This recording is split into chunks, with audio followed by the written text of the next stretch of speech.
On a previous episode of Shadow Realm. My child, you have learned your lesson well. May you live as long as you can protect your race. With one last meaningful look at her, I turned and made my way towards Chimpu.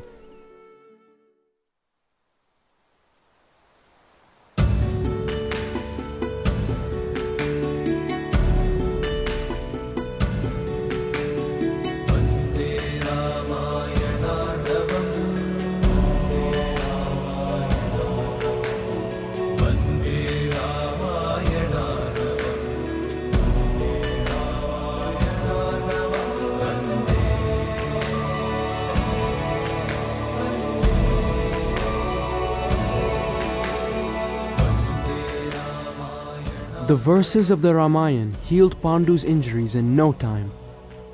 By the time I was close to narrating the last few chapters, he was sitting up and listening intently. He was still pale, with hints of color returning to his cheeks. You wouldn't have believed it, Pandu. Arya was able to plavang. Hanuman set Lanka on fire with his tail again. We even used a special hidden warfare technique of Swami Shakespeare. I saw everything. I saw Ravana go down. I saw the earth swallow him up, along with the Rakshasas. How? Rishiji, as soon as you left, he drew a vision cloud in the sky, and they saw everything. I saw it in my unconscious state. Rishiji certainly is a master of his game. One could perhaps say the same about you. A cloud of blue energy appeared out of nowhere. Rishiji, balanced in warrior pose, sailed through it. He landed on the ground and came out of the posture, waving his golden staff, almost like a weapon. A weapon it is, though less for my defense than that of others. How did you become so well versed in the martial arts?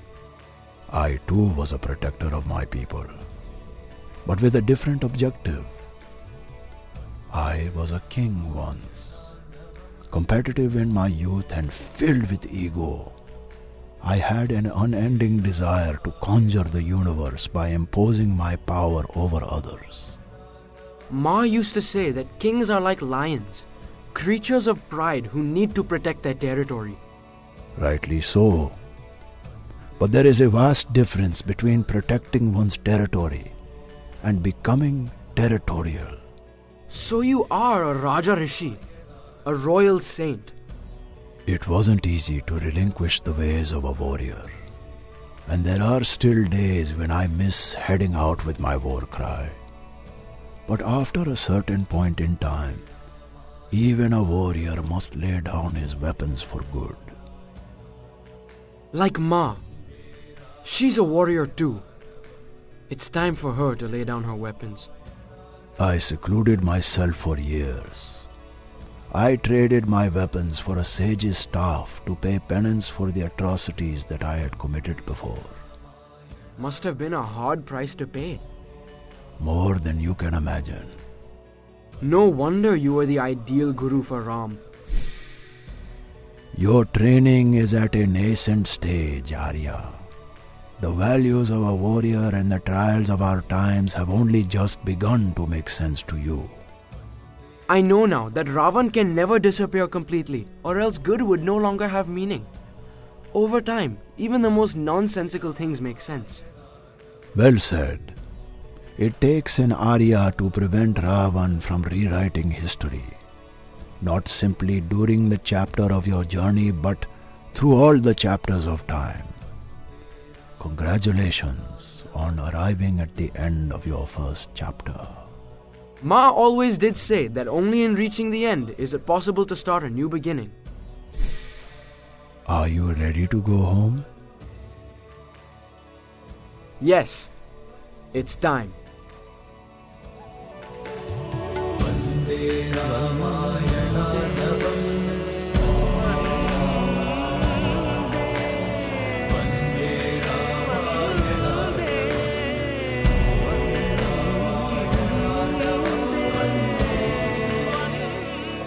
I walked up to each of the vanars, bidding them goodbye. I gave Chimpu the warmest hug. Your Vanar Sena will be here for you whenever you need it. I squeezed his hand in gratitude. Upon turning to look for Rishiji, I could only discern his dark blue outlines silhouetted against the brilliant stream of light. I bent down to touch his feet in respect. As he brought me up to my feet, he waved his golden staff, releasing a shimmer of brilliant blue energy. My empty quiver and cast iron bow were sucked back into the flash. You won't need these. Not for a while. All I need is the Ramayana. That and a piece of quantum energy. Ayushman Bhava. Continue your journey till we meet again. We certainly will. Somewhere in time. I walked over to an old banyan tree and seated myself at the base of its trunk.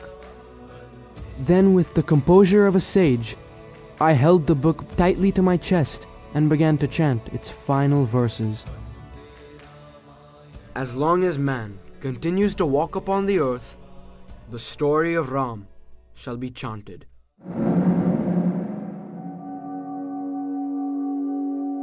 The familiar blue light of Brahman Shakti took shape at my root. With the speed of a jet stream, it zoomed up my central energy tunnel and burst through the top of my head. The blue sky shook with the electrifying power of creation energy that carried me upwards through the branches and out into a dimension beyond time, space, and physics.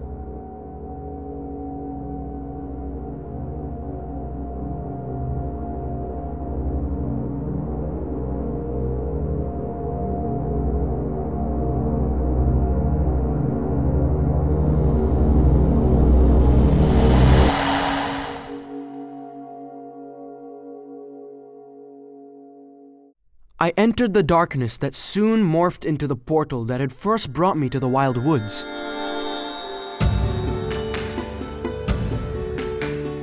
Bits and pieces of things floated up and surrounded me. At first, it was hard to discern what these were. But then I began to identify my desk, my chair, my bookshelf, my prized skateboard, my backpack, all the things from my bedroom that had also fallen through the fault. Within moments, the furniture and I were both sucked up through the open fault. I landed with a thud on my bed, my head covered with white sheets. As I pulled the sheets down, I saw that everything in my room was in perfect order, as though nothing had happened at all.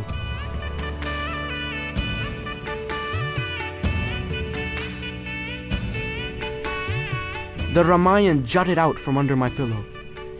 Next to it sat a small piece of graphite shimmering with all 7 colors of the rainbow. I picked it up and quietly walked out of the door and down the hallway. When I arrived at Ma's prayer room, I placed the book where it belonged.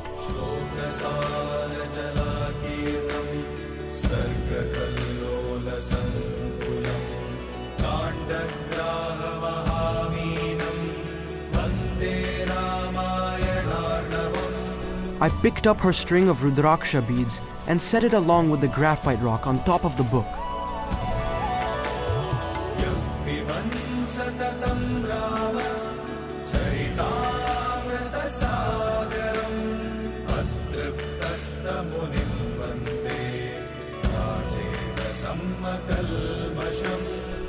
Then, I returned to my own room.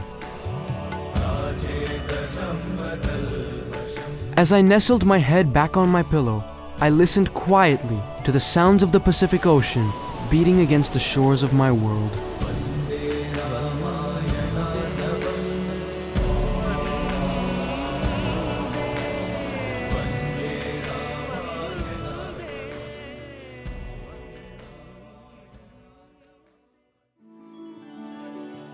Thank you for listening to Shadow Realm. If you enjoyed today's episode, share it with someone who'd love to journey through the Arya Chronicles. Visit thearyachronicles.com for more information. Be sure to rate and review us wherever you listen to your favorite podcasts. Coming up on Shadow Realm. It's time to let go, isn't it? You've grown up overnight.